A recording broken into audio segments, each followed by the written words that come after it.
Thank you for being with us today. It's great to see you all online for this talk. We're delighted to have today Professor Touradj Ebrahimi with us. Touradj is the head of the Multimedia Signal Processing Group here at EPFL. His talk today is entitled JPEG AI, the next generation of learning-based image compression. To give you an idea of what to expect, the talk will last for approximately 1 hour in total. The presentation of Touradj 40 to 45 minutes, and then we have time for questions at the end. This is an internal seminar, so we record a talk, but we cut off the Q&A before we publish. So please feel free to ask open questions you might want to have, like you would do in an internal seminar at the EPFL campus. You can put your questions either in the chat, and we try to take them up during your talk. If it's urgent, raise your hand, maybe unmute. Touradj agreed to take your questions in line if they are burning. Otherwise, he will happily answer to your questions at the end of his talk. Before we dive into the presentation, I would like to thank Touradj for his availability today and the CIS team for the organization of the event. Touradj, the screen is all yours. Thank you very much, Jan. Let me start sharing my screen. I was not sharing it before because I have a little story to tell you. In fact, if you pay attention and reread the information you received about this presentation, you will see that it actually says the text generation of learning-based image compression. There is nothing wrong with that. All the words exist in English. And in fact, if you put everything together, they kind of semantically might mean something, but not necessarily what the presentation is about. And the reason this happened, it's not the first time it happens to me, and I'm pretty sure it has happened to all of you, is the autocorrect, this so-called intelligent system that for most implementation of it relies on machine learning. Now, in this particular case, it's beside a little bit of a confusion, a little bit of embarrassment, it's not a big deal, but you can imagine that much more complex systems that are applied to much more critical applications, if they make this kind of mistakes, the consequences could be very different. And that brings me actually to the issue of governance of artificial intelligence. By governance of artificial intelligence, I mean policies and guidelines in order to make sure that the systems, these intelligent systems, they do actually what they are supposed to do. They're not biased, and they are both ethical and legal. And this is actually often possible thanks to reliance on standards. In fact, standards play a very, very important role because for especially technically and technologically and scientifically rich laws, many rely on standards and refer to some specification to be fulfilled in order to be compliant. Now, standards are also important, especially for us in the heart of Europe, because the European Union gives a lot of importance to standardization. I want to draw your attention to actually a very recent, it's not even a week, this document was published that talks about a communication from the Commission of the European Commission to the European Parliament and the Council, as well as the European Economic and Social Committee and the Committee of Regions. It's a very important document. It's not that long. It's only 10 pages. And it actually talks about standardization and the importance of standardization. The very literally first sentence of this document says standards are at the core of the EU single market. And of course, it talks about how important it is for Europe to be very present in in standardization in order to, among others, protect European values, reduce dependency, keep its sovereignty, both the normal definition and the technological sovereignty, and the competitiveness of Europe should remain high. And it also talks about anticipation in terms of standardization needs. And it actually even talks about not necessarily make only European standards, but have a very, very strong move towards approach towards international standardization, where Europeans play an important role, and they make sure that the international standardization committees, they also adopt the same standards. And they mention actually ITU, ISO, and IEC. Now you might say, well, why is this guy starting by talking about Europe? We are Switzerland, not Europe. Well, you know, there are at least two reasons. One is that Switzerland is in the middle of Europe, and European Union it is its largest economic partner. And the second one maybe is because all these three international standardization, ITU, ISO, and IEC, that are mentioned in this document, they are based in Geneva, less than an hour from where we are. We cannot ignore that. And it's very important that that also take an active, we all take an active role in that.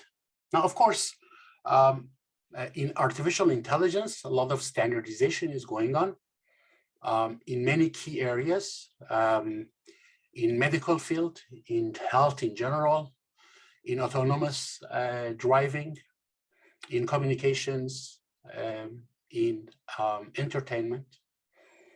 There are some aspects that are being now standardized, like the ethical and implications regarding security that I just mentioned, governance, trustworthiness, and responsible AI. A lot is going on in that. These are mainly being addressed either at the international level or at the European level. Of course, different countries like Switzerland also play some role through their national standardization.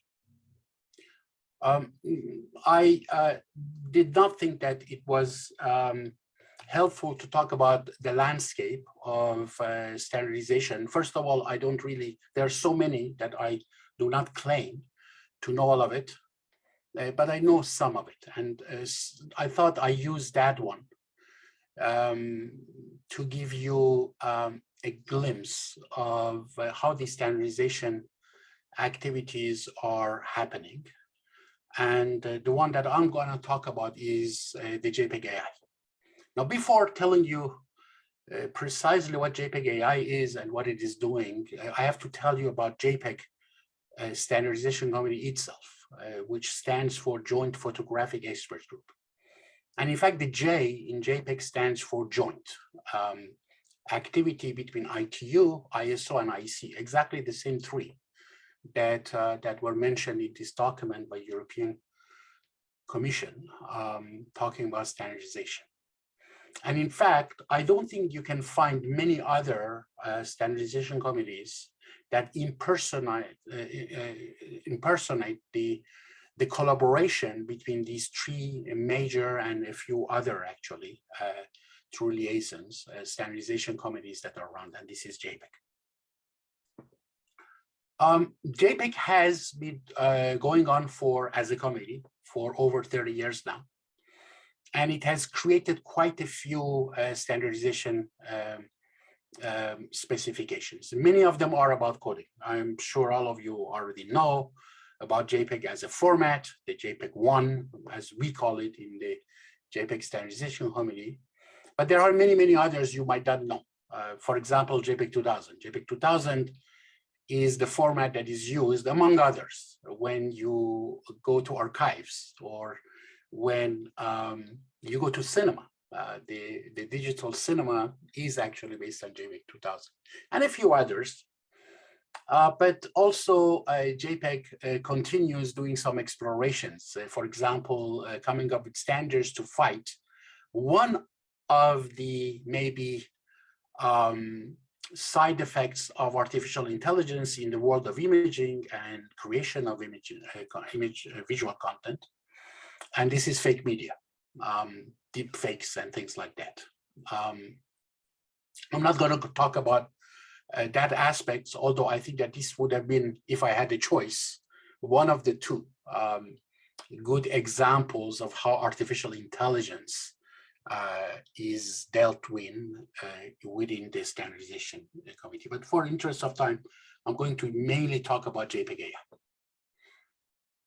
Now, JPEG has clearly created in its 30 years of existence an ecosystem, right? It's thanks to JPEG that now anybody in the world can take with any device in their disposition, take a digital picture, and can be pretty sure that it can be viewed by anybody, regardless of the software or hardware they use, and whether it is stored on which kind of media, and whether it is going through which kind of communication channel. In fact, the number of pictures that are being distributed, created and distributed, created nobody knows, but created and distributed around the world has been consistently in the last few years above 1 trillion pictures per day. Make the calculation, right? We are 8 billion. And in average, this is definitely more than 1,000 pictures in average per person, right? It's a lot of pictures in average. Now, there was a small dip, you could imagine, in 2020, something happened. And so people didn't travel, especially as much as they used to. So the number went down from almost 1.5 billion, but it's picking up again, right? In 2022, it's going to be more than it has ever been in the past every year. And then it will grow again from that point if nothing unpredictable happens again. Most of these images are being exchanged one way or another in JPEG format. Now, many of them are actually not created natively in JPEG. Many mobile phones, they do that, but professional or semi-professional cameras, they usually like to keep them in something called RAW format. But then as soon as you have to really do something, exchanges, etc., it's transcoded to JPEG. So JPEG has really created a true ecosystem, and an ecosystem that actually is accelerating in its rate of producing specifications. This is showing not all, but some of the standards image coding standards that I showed you.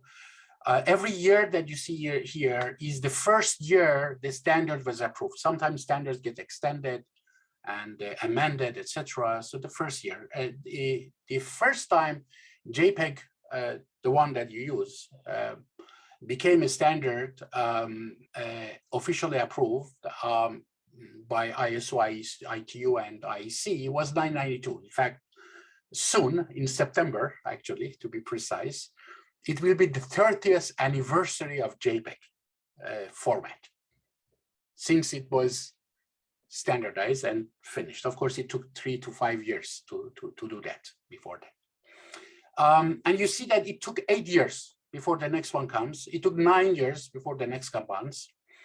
It took a little bit less, but still many years before the next two that followed come. And then since 2019, it's been almost every year. So there is this acceleration of the production of the new formats for imaging. It just shows that the interest and the level of activity and needs in terms of imaging formats is just accelerating. Yeah? People just don't do these things for pleasure. They do that because there is a need for them. We could look at it a little bit technically, and I promise I'm not going to bore you with details, but I think that one interesting thing you want to see here is that if you go and take the first three, JPEG, JPEG XR, and JPEG 2000, that were produced in the first and the second decade of the existence of JPEG as a standardization body, you see that the all three standards are relying on a technology that at high level in terms of architecture is the same. If you look at on the top of my screen, you will see that there is always some sort of image that is first pre-processed, then some forward transform is applied to it. Then the result of these coefficients are quantized. Then they are reordered somehow, and then they are entropy coded, and then they are packaged into a file, and then this file is either stored or streamed. Now, if you look at these three first standards that JPEG did, this architecture didn't change. It is the same. What changed was the choices made for each of these blocks. As time passed, the technology became more mature and better, and people found better ways of implementing these components in better ways for the needs of the applications that were foreseen. If you look at the next ones, for example, JPEG XC, which is less than a decade old, you see that in fact, it hasn't changed drastically the architecture. On the top here, you see actually JPEG XT is a layered coding. So on the top, you see basically JPEG 1. And on the bottom, you see some sort of enhancement layer that turns low dynamic range into high dynamic range images. So you basically add something. So it's a layered coding.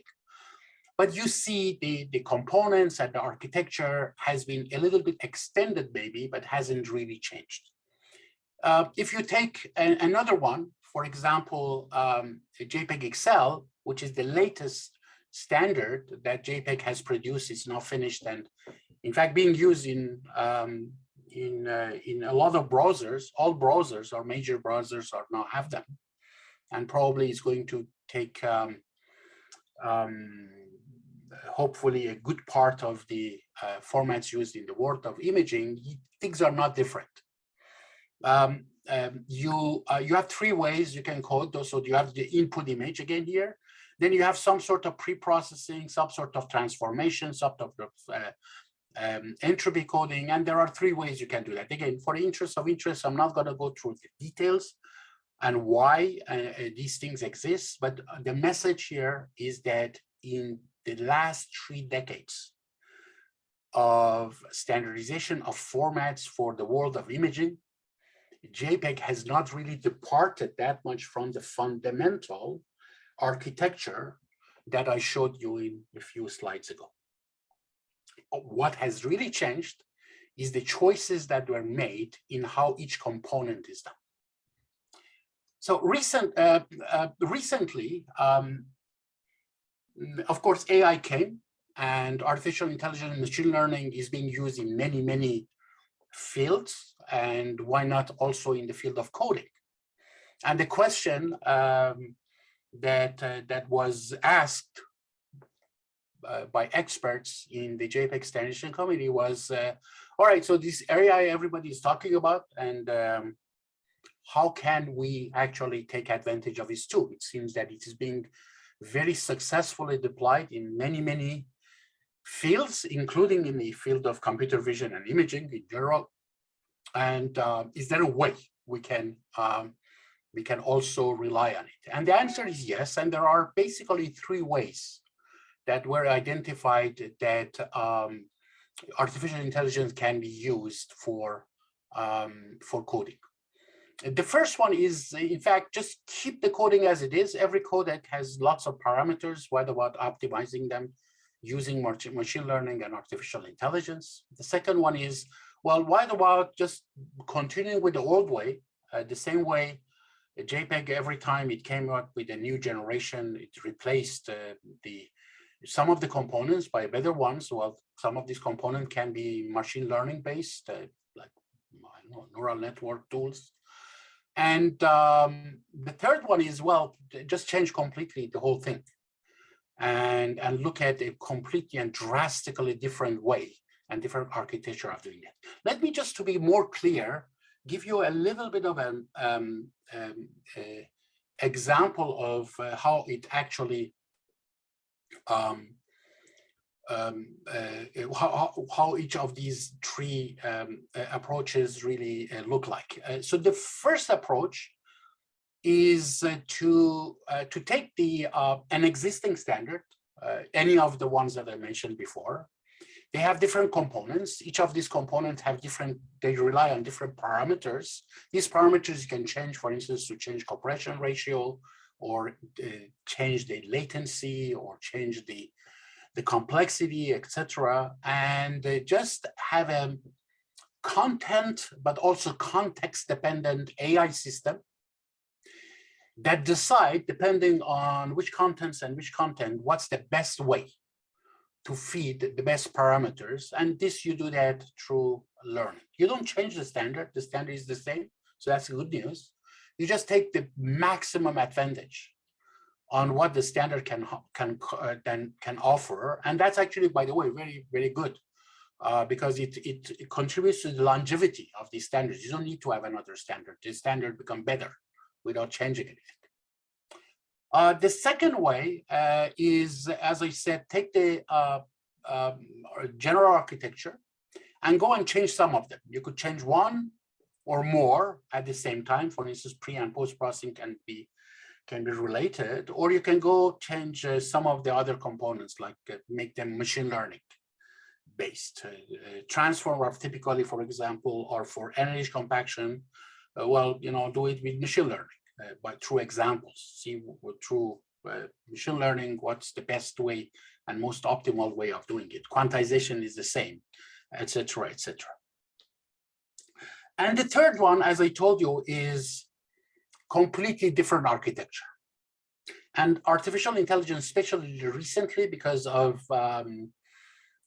deep neural networks, actually is offering a very interesting new type of architecture to coding. In fact, it's so related to coding that even if it is applied to other things, people still call it autoencoders. And what does an autoencoder mean? It means that in the field of imaging, at least, you have a first layer that gets the data. So these are, for example, the pixels of the image on the left.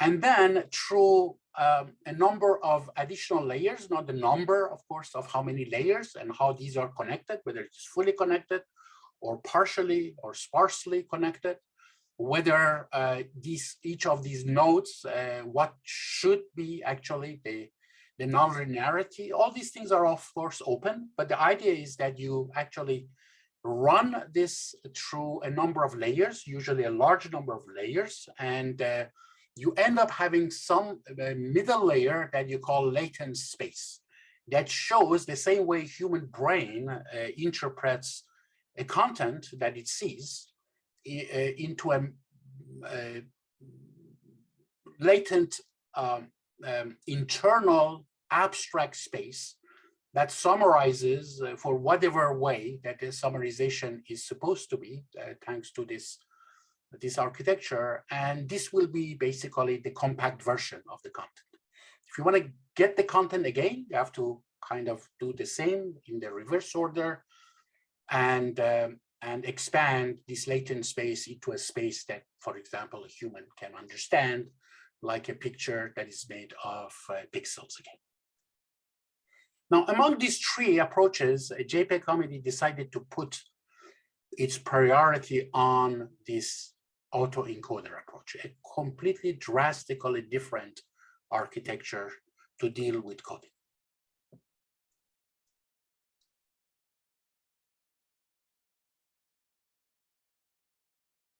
Okay.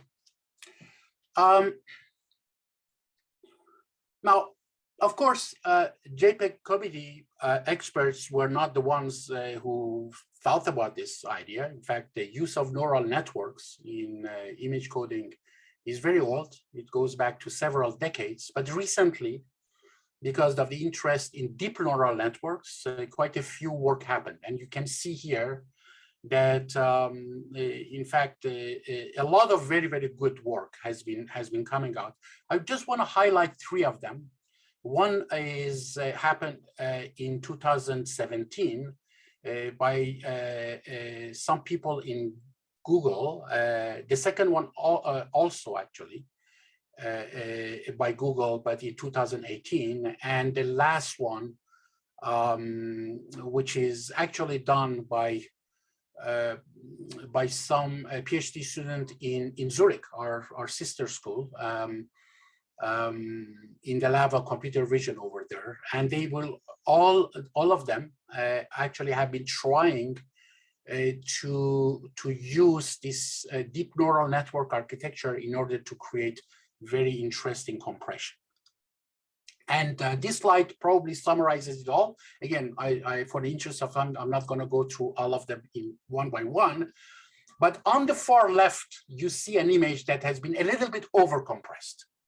This image is a JPEG image that has been compressed at a factor that gives an average 0.08 bit per pixel.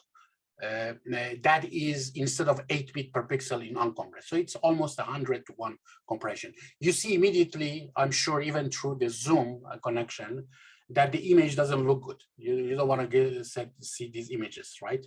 In 2017, the work of Touradj was actually only able to reach distortions, let's call it this way, that were comparable to JPEG. So it was not doing better than the JPEG. It was just that it was something that was not really impressive, but it was still giving a result that were similar in terms of distortions to what JPEG that was around at that time for 25 years was able to give. And you see that as time went, in the next couple, 2-3 years that followed, in fact, the other work by Ballet, the one that I mentioned, and Metzer actually improved this result tremendously. So in 3 to 4 years, the compression efficiency of this kind of new architecture, autoencoder architecture, actually became well beyond in terms of performance than the 20-something-year-old JPEG that took quite a lot of energy to produce, and it still is the dominant format one. Now, again, I promised I don't go in the details, but just for the interest, some of you probably have some interest in coding. One of the reasons these methods are giving good results is that there was actually, at some point in 2018, a trick was found that is called hyperprior that could actually improve the results of these methods. And here you see actually this paper by Ballet. So you don't go as simply I showed. You get the input image and go through some layers, and this gives you your latent space. You quantize it, you entropy code it, and then you decode it. It's a little bit more complicated. You have something more added to it that actually makes sure that the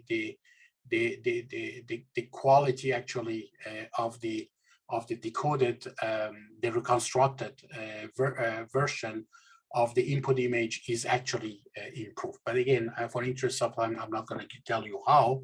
This is exactly and why this is actually a very, very good idea. And the second one, which is one of the most impressive results by Metzner,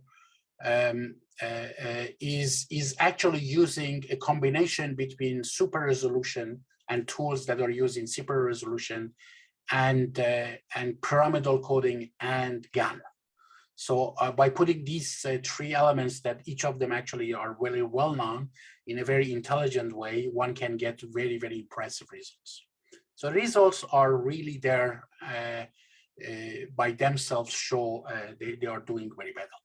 Now, of course, JPEG committee doesn't rely on scientific publication or reports done by others. They usually do everything themselves.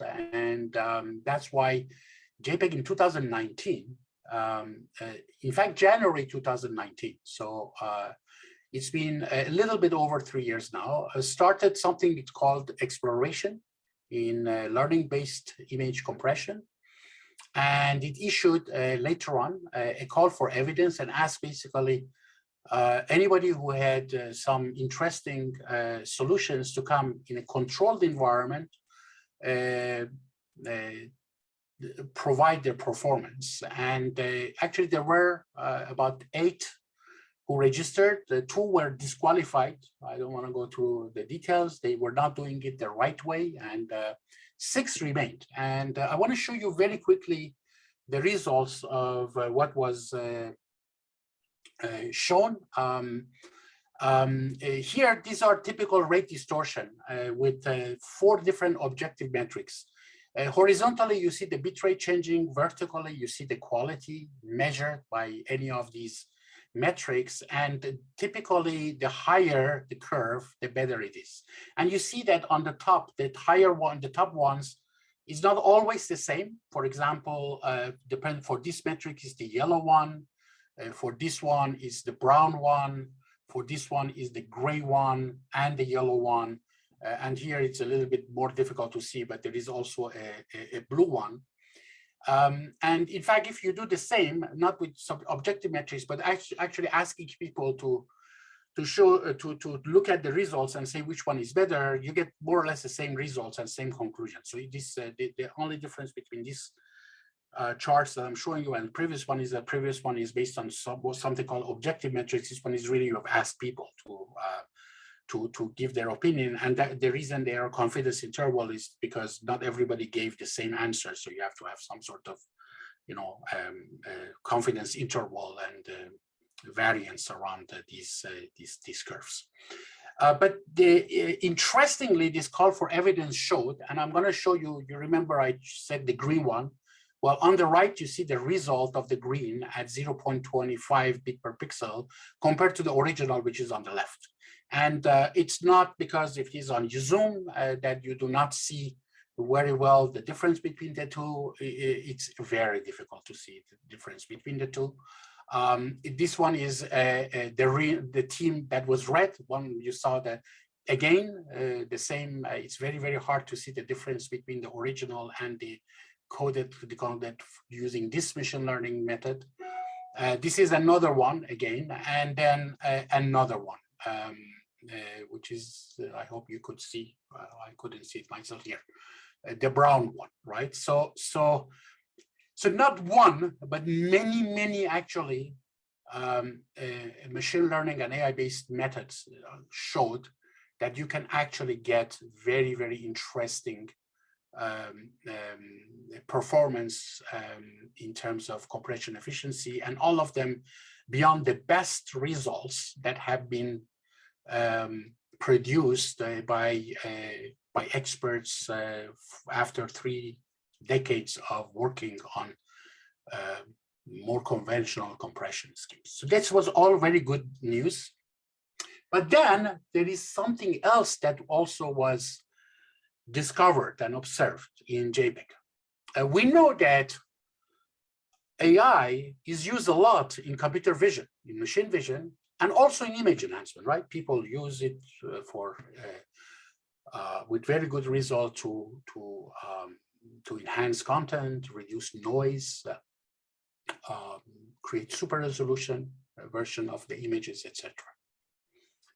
And in fact, because a lot of content, image and video that is being created is not meant to be seen by humans, like self-driving cars, it's not for humans, it's for machines. A lot of surveillance cameras, you're not really necessarily expecting some humans watch them all. Machines will analyze them.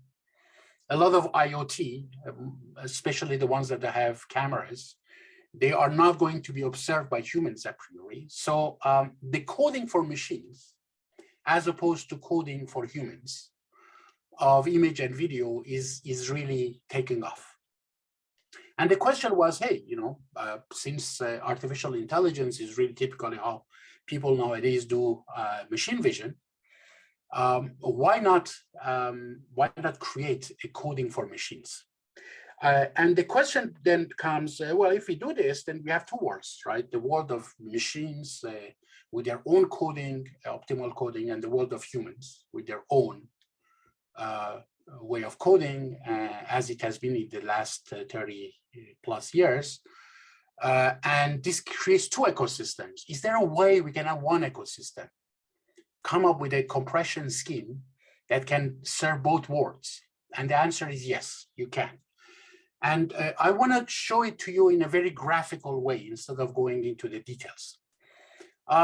So image enhancement is something that machine learning does a lot. So with what you see in the middle, I'm just, schematizing a typical machine learning approach that not only in this example is increasing the resolution of the image on the left, but it's even colorizing it, right?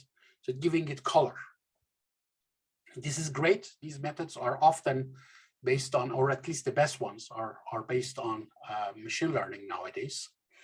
Nothing prevents that actually we do that in an autoencoder architecture, meaning that when you get to the latent space, instead of going back and creating something that's similar to your input image, you could actually go and apply another neural network that won't be the same as the one that you use to recover the original image, and it gives you a better image.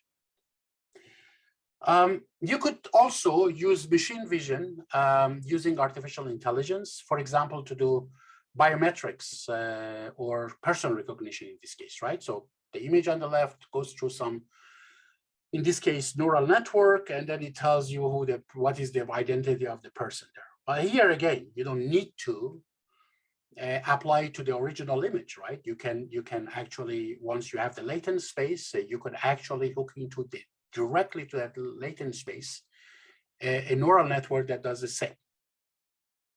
So you don't need to separate the reconstruction of the content in the most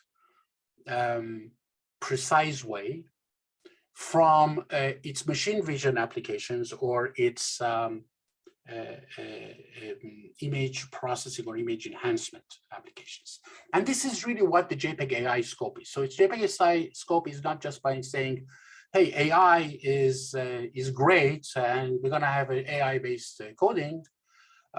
It's one of them. It triggered this activity, but in fact, what this activity is really is to have a format that will be for both humans or machines. It is in a single stream that is compact, on par, if not even better than the best compression schemes that exist. But it allows human visualization, it allows enhancement, and it allows computer vision. And all that, hopefully, at least as it has been in most cases for JPEG, based on a royalty-free licensing term. And there are many, many advantages to have a single stream. As I said, you don't separate into 2 or even 3 ecosystems, the world of imaging, images for machines, and images for humans. Actually, it doesn't even make sense because sometimes you cannot even say what is for machines, what is for humans. When you have a camera, front-looking camera on your mobile phone, you can take selfies with it, but you can also use it to give you access through biometric face recognition to the machine. The example like that, there are numerous examples of that. Once you do things in the compressed domain, often you save resources, and doing the content analysis and enhancement by having access to the original and extracting the right features that will be used for compression, but also for machine vision also helps you, in fact, bypass the the influence of compression, the compression that often is numerically lossy and tends to give you even better results. So it's really almost as if you can have the cake and eat it at the same time. This is a little bit more of a block diagram, more I would say engineering point of view of how this triple purpose approach works. So on the left, you have your transform, which is usually using a deep neural network, but it could be a spiking neural network. It could be other type of neural networks. Then you have the quantization eventually, or it could be even part of the transform itself. So your neural network could quantize at the same time. You do entropy coding, and then decoding, you have three paths, right? So you have the standard decoding that gives you something very close to what the creator of the content wanted you to see, but you could also enhance it through the second path or even apply computer vision task on it. And this triple pipeline, I just want to show you some examples of the type of things that people in JPEG are now looking at. Beside the standard decoding, that one is, of course, that's only one way you could do that. In terms of processing, you could do super resolution, denoising, low light enhancement, you could do color correction, you could do compensation of exposure, you could even do in-painting, remove objects, etc. For instance, if there is snow or there is an insect, you know, on the surveillance camera that is obscuring it, you could remove it. In terms of computer vision, you could do all sorts of classification and search. You could do detection of all sorts of objects, including humans. You could do semantic segmentation, find the cars, license plates, etc., detect events, recognize actions, etc. And of course, one of the big ones is to do face detection and face recognition.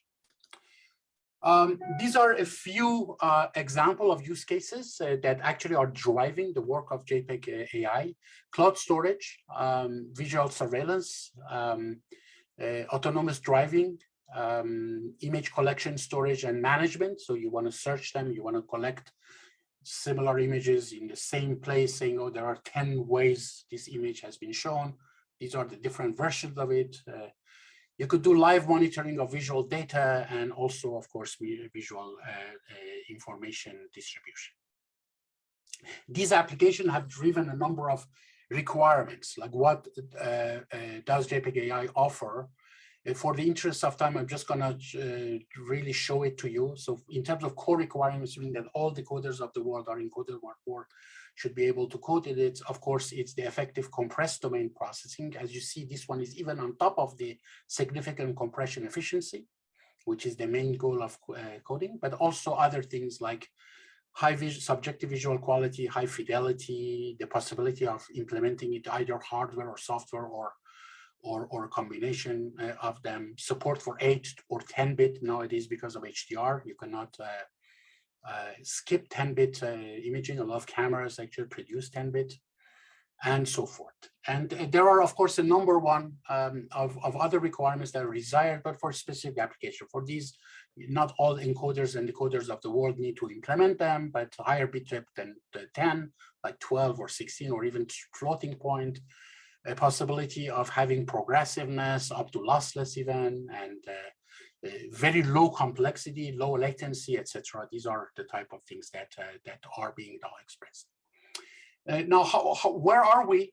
We are actually, it's funny, at the starting point of this adventure after 3 years. A call for proposal was issued. As you know, JPEG is not a company, right? So it actually takes its technology through calls. It was issued just a couple of weeks ago, where it was the last JPEG meeting, and we're hoping that by July this year, we actually will be able to receive all the results of this call and analyze them and see where the starting point will be. Then through a process that is quite familiar for people who are in standardization, it takes usually 2 to 3 years before the standard is out. And this standard will be out in 2024 April. So these things take time, of course, because all countries have to approve, etc. There are several stages of approval. You have to give them the possibility to provide feedback, etc. And this is going to be, I believe, a major standard, as big, if not bigger, than the JPEG 1, the JPEG that everybody knows. If not for nothing else, it's also a joint standard between ISO, IEC, and IQT. And so there is a lot of support behind it, which is great. I just want to give you just one very last, maybe, information about this JPEG AI submission, the package.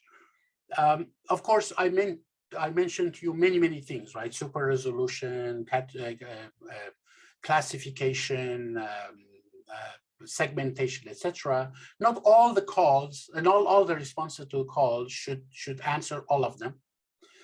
As a minimum and mandatory, their standard reconstruction should be, so whatever is proposed should be allowed for standard reconstruction plus one of the 4 things that are written here. So either a high resolution decoding possibility, or a noise-free decoding possibility, or a foreground segmentation, or a classification.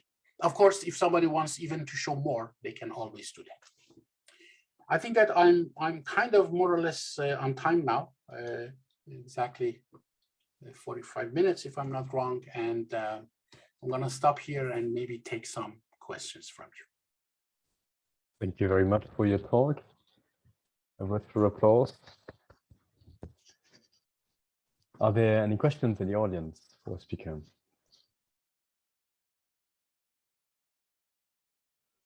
So then please, this is some words of closing for this seminar. Thank you again, Touradj, for a very interesting presentation. Thank you to you all who joined us today.